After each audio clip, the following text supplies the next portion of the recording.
Si Cain at si Abel. Sinipingan ni Adan ang kanyang asawa at ito'y nagdalang tao. Nang isilang ang kanyang panganay na lalaki ay sinabi ni Eva, "Nagkaroon ako ng anak na lalaki sa tulong ni Yahweh." Kaya Cain ang pinangalan niya rito. Sinundan si Cain ng isa pang anak na lalaki at Abel naman ay pinangalan dito. Naging pastol ito at si Cain naman ay magsasaka. Dumating ang panahon na si Cain ay naghandog kay Yahweh ng ani niya sa bukid. Kinuha naman ni Abel ang isa sa mga panganay ng kanyang kawan. Pinatay niya ito at inihandog ang pinakamainam na bahagi. Si Yahweh ay nasyahan kay Abel at sa kanyang handog. Ngunit hindi niya ginalugdan si Cain at ang handog nito. Dahil dito, hindi mailarawan ang mukha ni Cain sa tindi ng galit. Kaya sinabi ni Yahweh, "Ano ang kinagagalit mo, Cain? Bakit ganyan ang mukha mo? Kung mabuti ang ginawa mo, dapat ka magsaya. Kung masama naman ang kasalanay tulad ng mabangis na hayop na laging nag-aabang upang lubigin ka at pagharian, kailangang pagtagumpayan mo ito." Isang araw nilapitan ni Cain ang kanyang kapatid, wika niya, "Abel, mamasyal tayo." Sumama naman ito, ngunit pagdating sa bikiray, pinatay niya ito. Tinanong ni Yahweh si Cain, "Nasaan si Abel?" "Hindi ko alam," tugon niya. "Bakit ako ba'y tagapag-alaga ng aking kapatid?" At sinabi ni Yahweh, "Cain, nakapangingilabot ang ginawa mo. Sumisigaw sa akin mula sa lupa ang dugo ng iyong kapatid at humihingi ng paghiganti. Susupain ka at palalayasin sa lupain ito, lupang natigmak sa dugo ng kapatid mo na iyong pinaslang. Bungkalin mo man ang lupang ito upang tamnan, hindi ka mag-aani. Wala kang matatahanan at magiging lagalag ka sa daigdig." "Napakabigat namang parusa ito," sabi ni Cain kay Yahweh. "Ngayong pinalalayas mo ako sa lupang ito upang malayo sa iyong paningin at maglagalag sa daigdig. Papatayin ako ng sinumang makakita sa akin." "Hindi," sagot ni Yahweh. "Parurusahan ng 7 ibayo ang sino magpapatay kay Cain." Nilagyan niya ng palatandaan si Cain upang maging babala sa sino man na ito'y di dapat patayin. Iniwan ni Cain si Yahweh at tumira siya sa lupain ng Nod, isang lugar sa silangan ng Eden. Ang lahi ni Adan, 5 kabanata. Ito ang aklat ng lahi ni Adan nang likhain ng Diyos ang tao. Ginawa niya itong kalarawan niya. Lumikha siya ng isang lalaki at isang babae, at matapos pagpalain, sila'y tinawag niyang tao. Si Adan ay 130 taon na maging anak niya si Seth. Nabuhay pa siya ng 80 taon at nagkaroon pa ng mga anak na lalaki at babae bago namatay sa gulang na 930 taon. Si Seth ay 105 taon na maging anak ni si Enos. Nabuhay pa siya ng 807 taon at nagkaroon din ng iba pang mga anak. Siya ay namatay sa gulang na 912 taon. 70 taon naman si Enos at pinanganak niya si Kainan. Nabuhay pa siya ng 815 taon at nagkaroon din ng ibang mga anak. Namatay siya sa gulang na 905 taon. Si Kainan naman ay 70 taon na maging anak si Mahalalel. Nabuhay pa siya ng 840 taon at nagkaroon din ng iba pang mga anak. Siya ay namatay sa gulang na 910 taon. 65 taon si Mahalalel na maging anak si Jared. Siya ay nabuhay pa ng 830 taon at nagkaroon din ng iba pang mga anak bago namatay sa gulang ng 875 taon. Si Jared ay 162 taon na maging anak niya si Enoch. Nabuhay pa siya ng 800 taon at nagkaroon din ng iba pang mga anak bago namatay sa gulang na 962 taon. 65 taon naman si Enoch na maging anak niya si Matusalem. Nabuhay siya ng 300 taon pa ng kasama ang Diyos at nagkaroon din ng iba pang mga anak. Umabot siya sa 365 taon at sa buong panahong iyon ay kasama nga niya ang Diyos pagkatapos Nawala siya sapagkat kinuha ng Diyos. Si Metusalem ay 187 taon nang maging anak niya si Lamech. Siya'y nabuhay pa ng 782 taon. Nagkaroon din ng iba pang mga anak at namatay sa gulang na 949 na taon.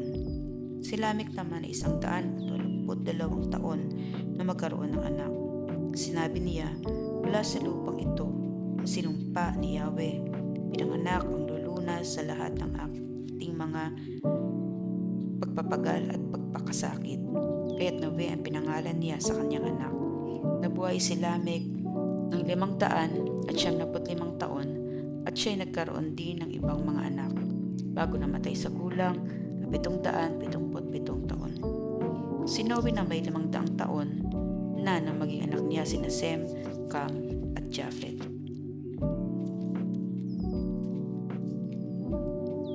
Ang kasamaan ng sangkatauhan, ika-6 na kabanata. Makapal na ang tao sa daigdig ng panahon iyon. Marami silang anak na babae at mga ito'y magaganda. Nang makita sila ng mga anak ng Diyos, ang mga ito'y pumili sa kanila ng kanya-kanyang asawa. Sinabi ni Yahweh, hindi ko pinahihintulot na mabuhay ng matagal ang tao sapagkat siya'y makalaman. Hindi nalalagpas sa 120 taon ng kanyang buhay sa daigdig. Mula noon lumitaw ang mga higante. Ito ang supling ng mga anak ng Diyos sa kanilang napangasawang mga anak ng tao. Ang mga higanting yaon ay tinanghal ng mga dakilang bayani at tanyag na tao ng kanilang kapanahunan. Nakita ni Yahweh na labis na ang kasamaan ng tao at wala na itong iniisip na mabuti. Kaya't ikinalungkot niya ang pagkalalang sa tao. Sinabi niya, lilipulin ko ang lahat ng tao, aking nilalang. Lilipulin ko rin ang lahat ng hayop at mga ibon.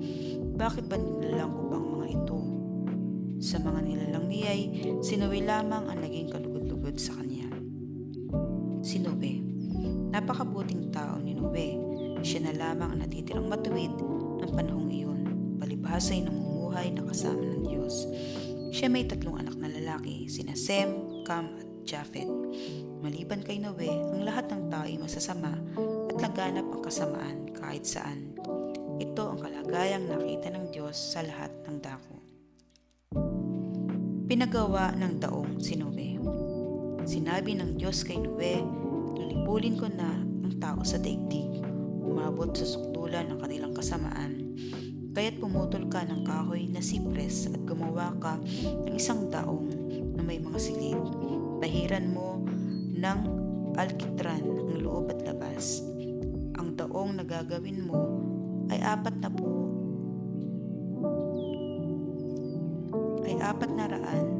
at 40 talampakan ang haba, 75 ang luwang at 45 ang taas. Katipan mo ito at lagyan ng bintana sa gilid, 1 talampakan at kalahati mula sa dako ng atid. Gawin mong 3 grado ang daong at lagyan mo ng pintuan sa tagiliran. Balulubugin ko ang tubig.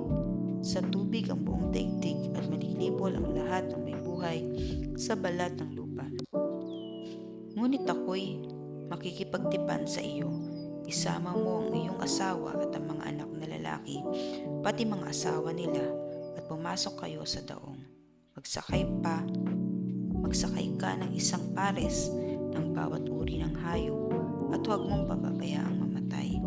Magsakay ka rin ng 1 pares ng bawat uri ng ibon at hayop at magumagapang sa lupa. Lagaan mo rin ang mga ito.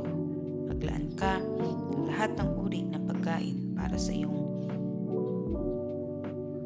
magkakasama. At ginawa nga ni Noe ang lahat na inutos ng Diyos sa kanya.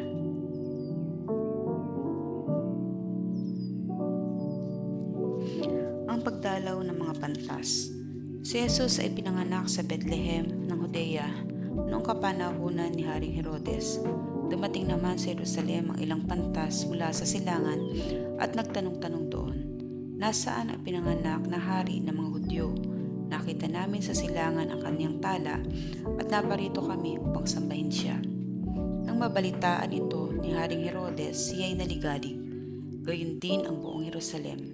Kaya tinipon niya ang lahat ng buong saserdote at mga eskriba sa Israel at tinanong sa kanila kung saan ipinanganak ang Mesiyas. Sa Bethlehem po ng Judea, tugon nila. Ganito ang sinulat ng propeta, at ikaw Bethlehem sa lupain ng Juda ay hindi nga huli sa mga pangunahing bayan ng Juda, sapagkat sa iyo lilitaw ang isang pinuno na mamamahala sa aking bayang Israel. Nang mabatid ito, lihim na ipinatawag ni Herodes ang mga pantas at tinanong kung kailan lumitaw ang tala. At binalakad niya sila patungo Bethlehem matapos magbilin ng ganito. Humayo kayo at inyong hanaping mabuti ang sanggol. Kapag inyong natagpuan, ibalita agad ninyo sa akin upang ako may makasamba sa kanya. At lumakad na ang mga pantas. Muli silang pinangunahan ng talang nakita nila sa silangan hanggang sa sumabit ito sa tapat na kinaroroonan ng bata. Gayon na lamang ang galak ng mga pantas nang makita ang tala. Pagpasok sa bahay, nakita nila ang bata sa piling ng kanyang inang si Maria. Lumapit sila at nagpatirapa at sinamba ang bata. Binuksan nila ang kanilang mga sisidlan at inihandog sa kanya ang dala nilang ginto, kamaniyang at mira. Nang sila'y pabalik na, sinabi sa kanila ng Diyos sa pamamagitan ng panaginip na huwag na silang babalik kay Herodes, kaya nag-iba na sila ng daan pauwi.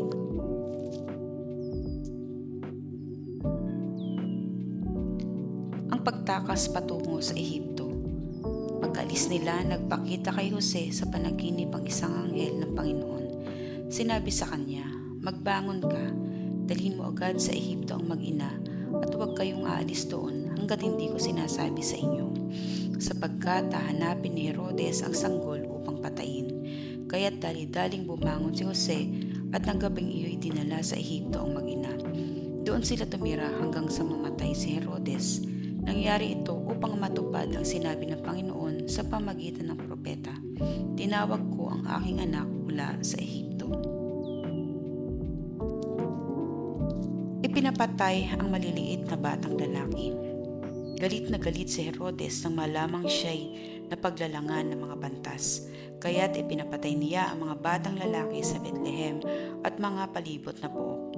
Lahat ng may kulang na 2 taon pababa, alinsunod sa panahon ng paglitaw ng tala na tiyak niya sa mga pantas. Sa gayoy natupad ang sinabi ni Propeta Jeremias, narinig sa Rama ang malakas na panaghoy. Tinatangisan ni Raquel ang kanyang mga anak. Hindi siya maaliw sa tindi ng kalungkutan dahil sa pagkamatay nila.